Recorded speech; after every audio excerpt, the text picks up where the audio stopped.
directly at me and smirked. "We finally sold Grandma's house. You were never in the will anyway." My sister broke into a cruel laugh, adding, "Good, she'd just waste it."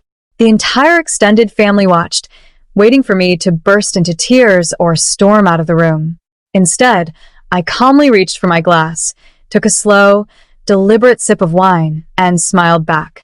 "Cool," I said, setting the glass down with a soft click. "I hope you enjoy the cash, since I'm the one who bought it." The clinking of silverware stopped instantly. The room went so dead silent you could hear the crackle of the fireplace. My mother's smirk evaporated, and the legal papers in her hands suddenly felt incredibly heavy.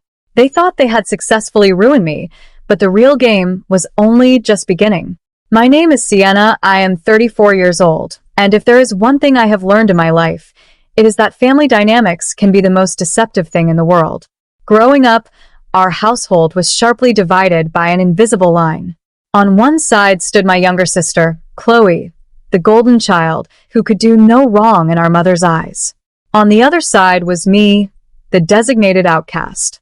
While Chloe was showered with praise for simply showing up, I was the one expected to handle the heavy lifting, keep my head down, and never complain. The only true sanctuary I ever found was Grandma Evelyn's house.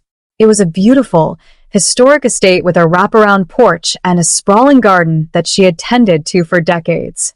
As Grandma grew older and her health began to decline, my mother and Chloe rarely visited, usually only appearing when they needed a loan or a favor.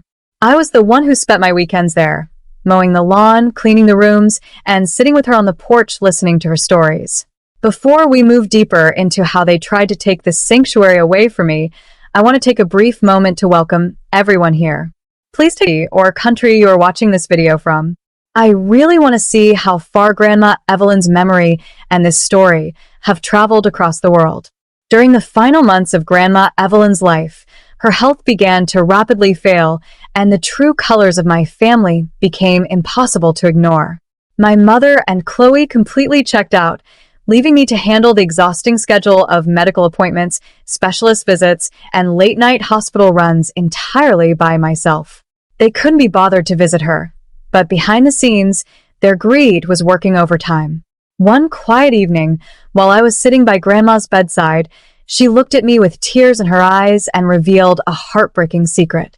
She had discovered that my mother and sister were drowning in massive personal debt and had been aggressively pressuring her to sell her beloved estate to bail them out. Grandma Evelyn was heartbroken by their manipulation, but she was also incredibly sharp. She refused to let her lifetime of hard work be squandered by their reckless spending. "Sienna," she whispered, squeezing my hand, "they want to destroy this legacy, but I won't let them. We are going to protect it together." That very week, Grandma secretly put a brilliant plan into motion. With the help of a trusted attorney, she arranged a private, off-market real estate transaction to sell the entire historic property to me. To keep my mother and Chloe from interfering or finding out, we executed the purchase under the name of an anonymous, private holding company I had established. They were left completely in the dark, entirely unaware that the house they were desperately plotting to steal no longer belonged to the estate at all. When Grandma Evelyn peacefully passed away a few months later, the grief I felt was absolute, but for my mother and sister, her death was simply an opening bell for a financial windfall. The funeral flowers were barely dry before the two of them descended upon her empty home like vultures. They didn't shed a single tear as they aggressively tore through her home office, ripping open filing cabinets and emptying desk drawers in a desperate search for financial documents, bank accounts, and properties. It didn't take them long to uncover what they believed was their golden ticket, an old, outdated version of Grandma's will that had been drafted over a decade ago. This obsolete document explicitly stated that all remaining estate properties and assets were to be divided equally between my mother and Chloe, completely omitting my name. They were absolutely ecstatic, completely blinded by their own arrogance and entitlement. What their greedy eyes failed to realize, and what they had no legal way of knowing, was that the historic house was no longer an asset of the estate. The final, legally binding sale to my anonymous holding company had cleared months prior. Believing they had hit the jackpot and successfully cut me out, they immediately contacted a high-pressure external real estate agent. They rushed to put the house on the market, absolutely desperate for a quick cash payout, completely unaware that they were listing a piece of property they didn't even own. The tension finally reached its boiling point on Christmas night, resulting in the most dramatic confrontation our family had ever seen. The dining room was beautifully decorated, but the atmosphere at the table was toxic. Right as the main course was being cleared, my mother stood up, pulled a thick manila folder from her bag, and tossed it onto the table with a triumphant flourish. With a sharp, ugly smirk plastered across her face, she looked directly at me and announced that the anonymous buyer's funds had cleared and the sale of Grandma's house was officially complete. Chloe immediately burst into a mocking laugh, loudly proclaiming that it was for the best since I would have only wasted the inheritance anyway. The entire extended family sat frozen, watching intently to see if I would break down, cry, or run out of the house in shame. Instead, I maintained perfect composure. I calmly reached down, picked up my glass, and took a slow, deliberate sip of my wine. I looked my mother dead in the eyes, smiled warmly, and said, "Cool. I truly hope you enjoy the cash since I am the mysterious buyer who bought it." The clinking of silverware stopped instantly, and the entire room went completely dead silent.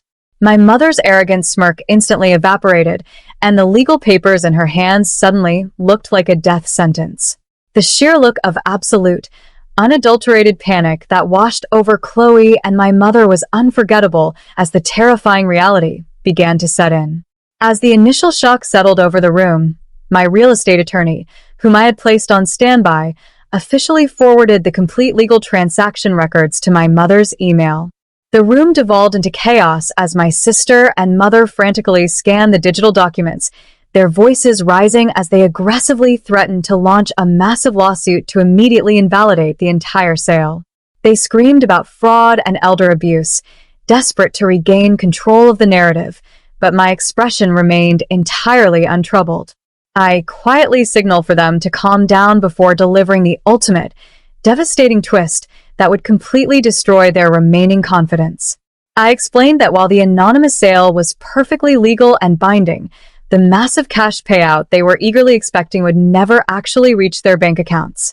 Because Grandma Evelyn had been fully aware of their underhanded financial schemes, she had worked closely with her legal team to heavily structure the sale's escrow terms. The entire multi-$100,000 sum generated from my purchase of the historic home didn't go into their pockets at all.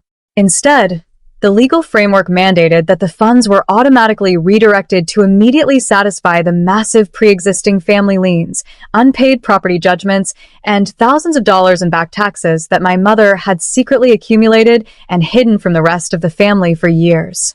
They hadn't just lost the house. The imaginary fortune they were counting on to bail themselves out of financial ruin had been completely vaporized to pay off their own hidden debts.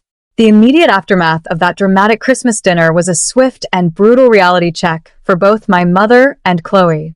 The illusion of their massive inheritance wealth had completely evaporated, leaving them fully exposed to the harsh financial storm they had spent years trying to outrun.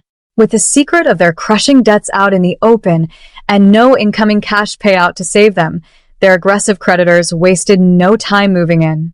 Within a matter of weeks, their luxury cars were repossessed, and they were forced to downsize drastically, facing the public embarrassment of the financial ruin they had brought entirely upon themselves through their own relentless greed and entitlement. Meanwhile, I officially took full legal possession of Grandma Evelyn's historic home, stepping onto the property not as a guest, but as its rightful protector. I dedicated my time and energy to restoring the beautiful estate to its original glory, meticulously repairing the wraparound porch and reviving the sprawling gardens just the way Grandma used to love them. Every corner of the house was soon filled with warmth and life again, completely cleansed of the toxic energy, manipulation, and greed that my mother and sister had tried to infect it with. The house was finally safe, serving as a beautiful, living monument to the woman who had loved me unconditionally, while the two people who had plotted to destroy her legacy were left with absolutely nothing but the crushing consequences of their own choices. Sitting on the restored front porch of Grandma Evelyn's house today, watching the sunset cast a golden glow across the garden, I feel a profound sense of peace. This journey wasn't just about saving a historic piece of real estate from greed. It was about standing up to a lifetime of emotional manipulation, finding my own voice, and learning what true family loyalty really means. Grandma Evelyn gave me the ultimate gift, not just financial security, but the unwavering realization that I am far stronger and more capable than my mother or sister ever gave me credit for.